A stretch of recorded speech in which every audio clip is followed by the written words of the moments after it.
Cordial saludo, mi nombre es Edwin Gutiérrez, soy estudiante del SENA en el programa de Tecnólogo en Negociación Internacional. En el día de hoy vamos a realizar un podcast en el cual vamos a explicar lo que significa contrato de transporte internacional, también lo del contrato de compraventa y algunas cosas de seguros e Incoterms. Para empezar, vamos a hablar de qué es un contrato de transporte. Por contrato de transporte se entenderá todo contrato en virtud del cual un porteador se compromete a cambio del pago de un flete a transportar mercancías de un lugar a otro. Dicho contrato deberá prever el transporte marítimo de las mercancías y podrá prever además su transporte por otros modos.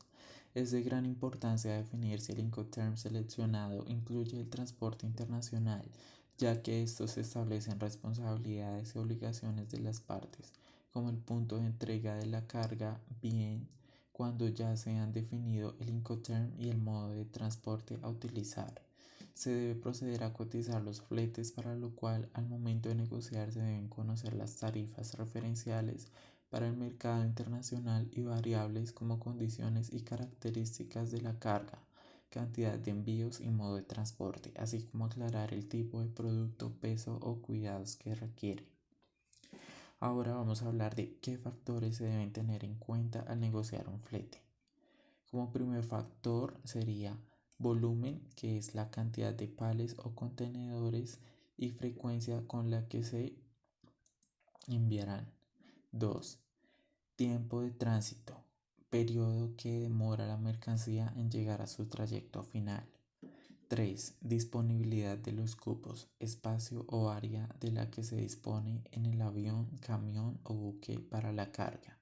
4. Itinerario, descripción de las ciudades y las paradas en las que está permitido recoger o dejar pasajeros o encomiendas en un viaje internacional.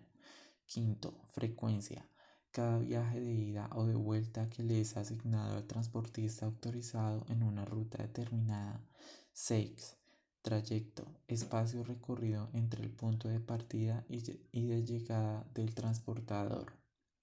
Bueno, ahora vamos a continuar hablando de los procesos que se deben realizar para llevar un contrato de compraventa.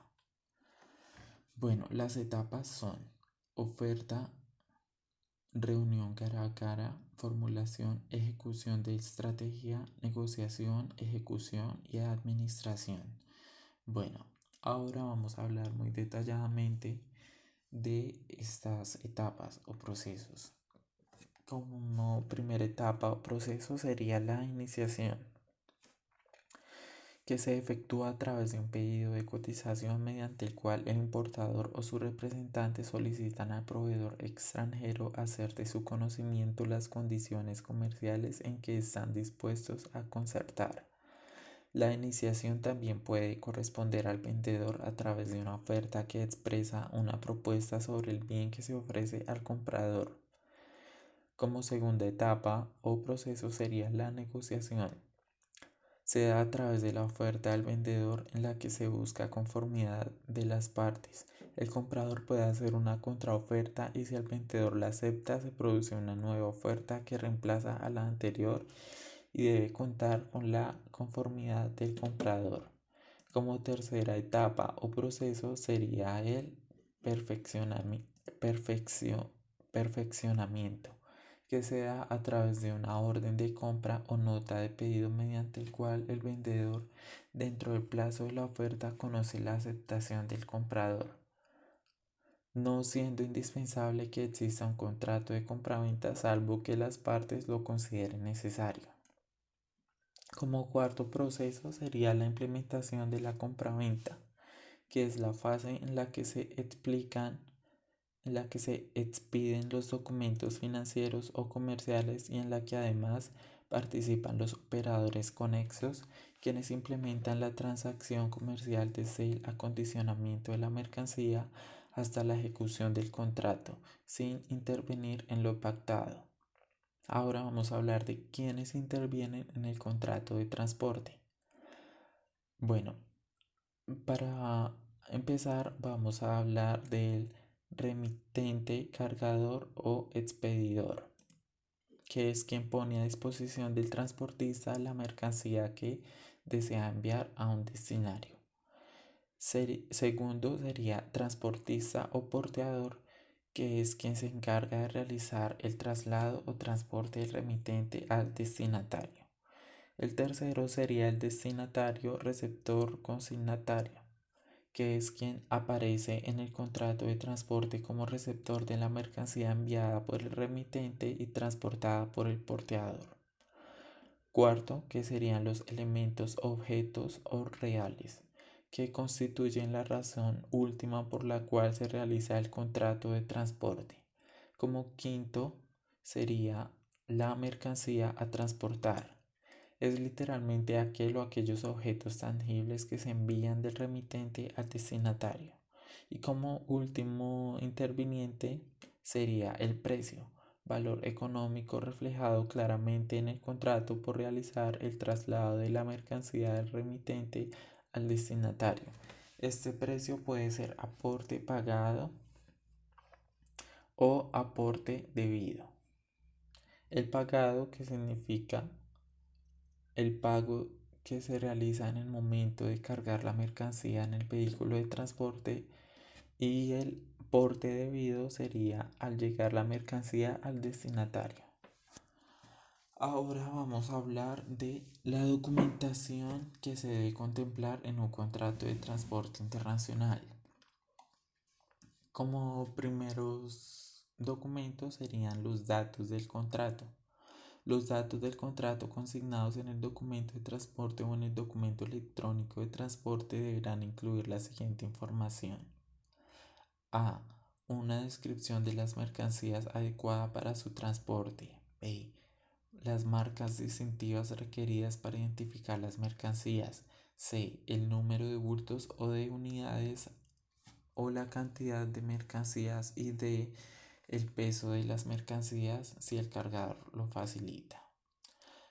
Otro tipo de documentación serían los datos del contrato consignados en el documento de transporte o documento electrónico de transporte, que deberán incluir A. Una indicación del estado y condición aparentes de las mercancías en el momento en el que el porteador o una parte ejecutante las recibas para transportarlas.